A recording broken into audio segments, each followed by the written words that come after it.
एक retail trader को कौन कौन सी गलतियां नहीं करनी चाहिए, इसके बारे में जानने वाले हैं। तो चलिए शुरू करते हैं।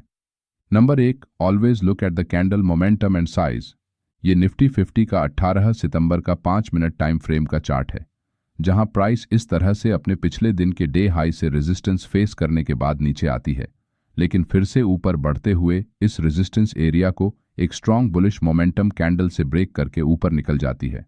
और थोड़ी देर तक इस कैंडल हाई के पास ट्रेड करके रिटेल ट्रेडर्स को लॉन्ग ट्रेड में एंट्री करने का मौका देने के बाद बहुत ही तेजी से नीचे चली जाती है,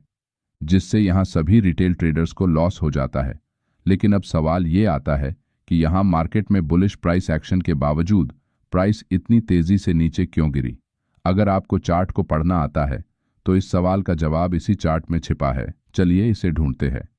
इस दिन मार्केट पिछले दिन के मुकाबले गैप डाउन ओपन हुआ था, जिससे जो भी बायर्स पिछले दिन अपनी बाइंग पोजीशंस को होल्ड करके बैठे थे वो सभी अब मार्केट से बाहर हो चुके हैं।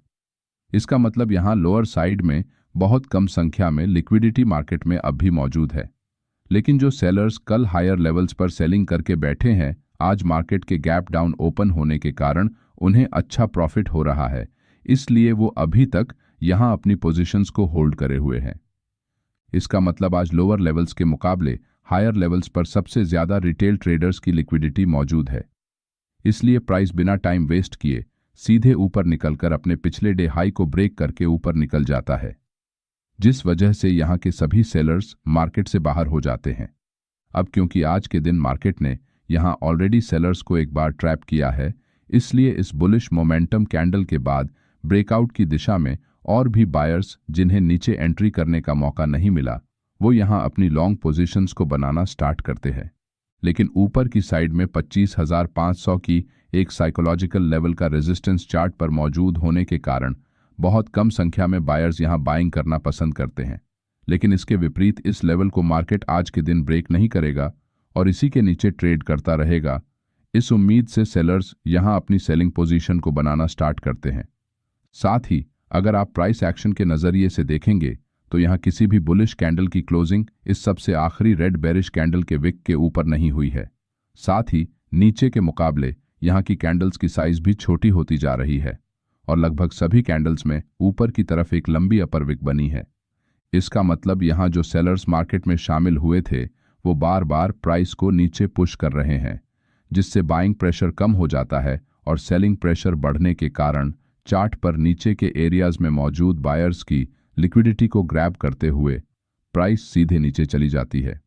इसलिए जब कभी भी प्राइस एक अप ट्रेंड में किसी स्ट्रॉन्ग साइकोलॉजिकल लेवल के पास आते समय अगर इस तरह से छोटी छोटी कैंडल्स चार्ट पर बनाती है,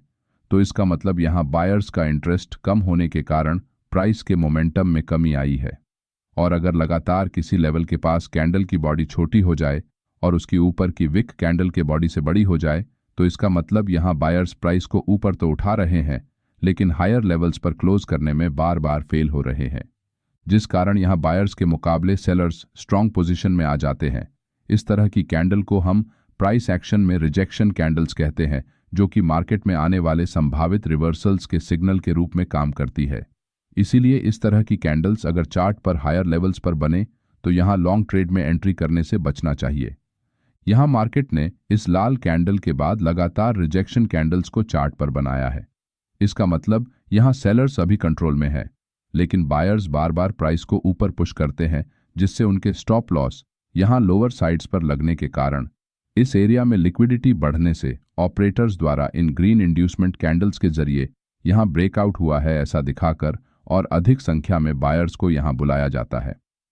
और जैसे ही ऑप्शंस के प्रीमियम में स्पाइक आने के कारण प्रीमियम बढ़ जाते हैं, तो हायर प्राइस पर उन्हें सेल करके सेलिंग प्रेशर को बढ़ाने के कारण प्राइस यहां से तेजी से नीचे चली जाती है।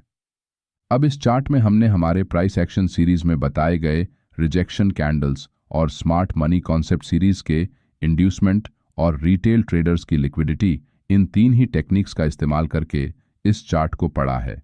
लेकिन आजकल बहुत से रिटेल ट्रेडर रोज नई नई ट्रेडिंग की चीजें सीखते तो है, मगर जब लाइव मार्केट में ट्रेडिंग करने की नौबत आती है तो उनका दिमाग काम नहीं करता, क्योंकि रोज नई नई चीजों को ट्राई करने के कारण किसी एक टेक्निक पर उनका फोकस ना बनने से वो कंफ्यूज हो जाते हैं